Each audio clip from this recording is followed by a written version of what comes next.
પ્રભુ ઈસુના જીવંત અને પવિત્ર ત્રિએક નામમાં વાલા ભાઈઓ અને બહેનો, આપ સર્વને લોગોસ બાઇબલ સ્ટડી તરફથી હું પ્રેમી સલામ પાઠવું છું.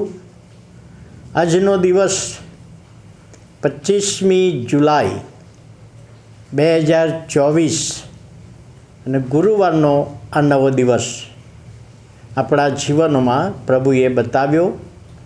જીવતાઓમાં આપણી ગણતરી કરી.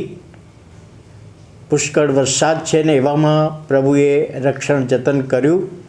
એ બધાના માટે પ્રભુનો ખૂબ આભાર માનીએ છીએ. આજનું વચન એ નીતિ વચન, તેનો 8મો અધ્યાય અને 13મી કલમ. નીતિ વચન 8 અને 13 ત્યાં લખવામાં આવ્યું છે, દુષ્ટતાનો ધિક્કાર કરવો એ જ યહોવાનું ભય છે. દુષ્ટ બાબતોનો ધિક્કાર કરવો એ જ યહોવાનું ભય છે.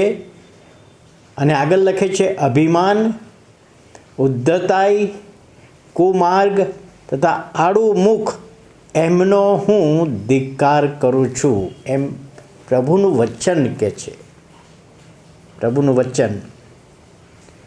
હવે આ કલમ વિશે પ્રભુના એક સેવક જે ખુલાસો આપતા કહે છે કે ડાપણ અને ચતુરાઈ, વ્યક્તિના જીવનમાં ડાપણ હોય ને ચતુરાઈ હોય તો બંને એક જ ઘરમાં રહે છે, બંને સાથે હોય છે. ડાપણ અને ચતુરાઈ બંને સાથે હોય છે.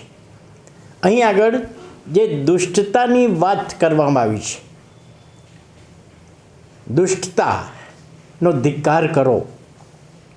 હવે દુષ્ટતા એટલે કઈ બાબતો? પ્રશ્ન પહેલો આપણને થાય, દુષ્ટ બાબતો કઈ?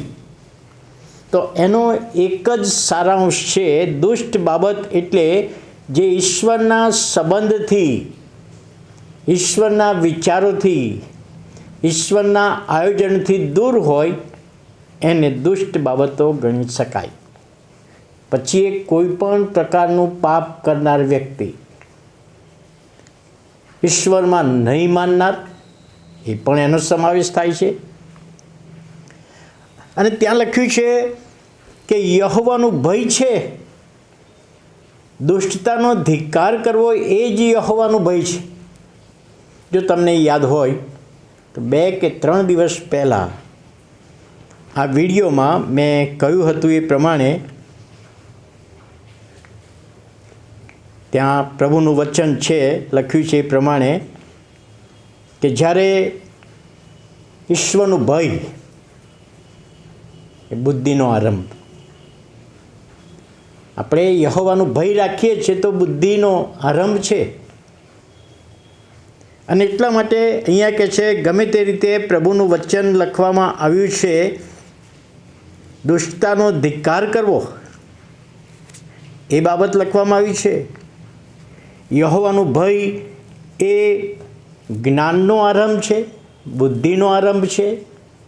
અહીં આગળ યહોવાનું ભય એટલે કે દુષ્ટતાને દૂર કરવી, દુષ્ટતાથી દૂર રહેવું, દુષ્ટતાનો ધિક્કાર કરવો એ યહોવાનું ભય છે.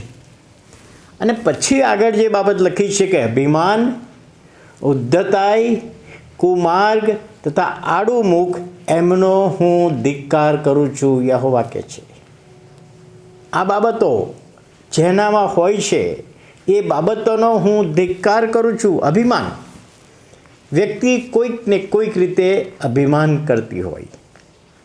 પૈસાનું અભિમાન હોય, સ્વરૂપનું અભિમાન હોય, માલ મિલકતનું અભિમાન હોય, ભણતર ડિગ્રીનું અભિમાન હોય, હોદ્દાનું અભિમાન હોય.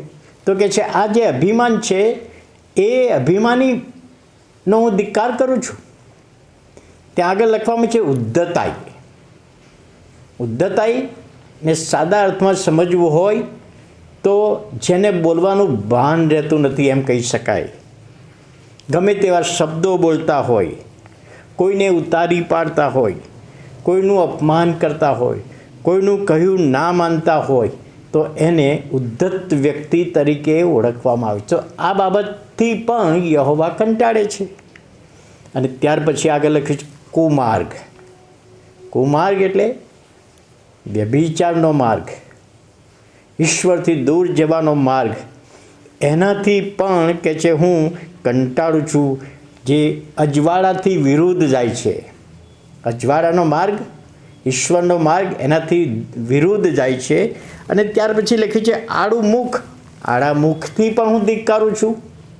આડું મુખ એટલે આજે બોલ્યા છે અને કાલે ફરી જાય.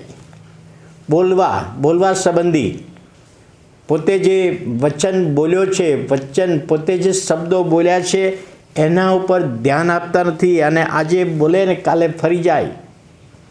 હાનું હા ને નાનું ના રહેવું જોઈએ એ ના રહે, અને આડું મુખ કહેવામાં આવે છે.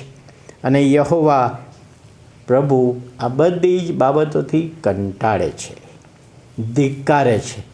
તો પછી આપણે પ્રભુના બાળકો તરીકે આપણને પણ પ્રભુ કહી રહ્યા છે કે આવી બાબતોથી તમે પણ દૂર રહો, આવી બાબતોને તમે પણ ધિક્કારો. ત્યારે એમાં જો આપણે એવી બાબતોથી દૂર રહીએ છીએ તો પ્રભુ આપણને આશીર્વાદ આપે છે. એના બાળકો તરીકેનો આશીર્વાદ છે.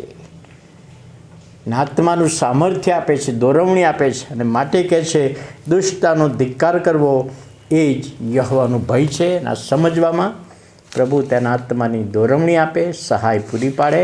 આવું આપણે પ્રાર્થના કરીએ. પ્રભુ, અમે આભાર માનીએ છીએ, સ્તુતિ કરીએ છીએ નવા દિવસની ભેટને માટે.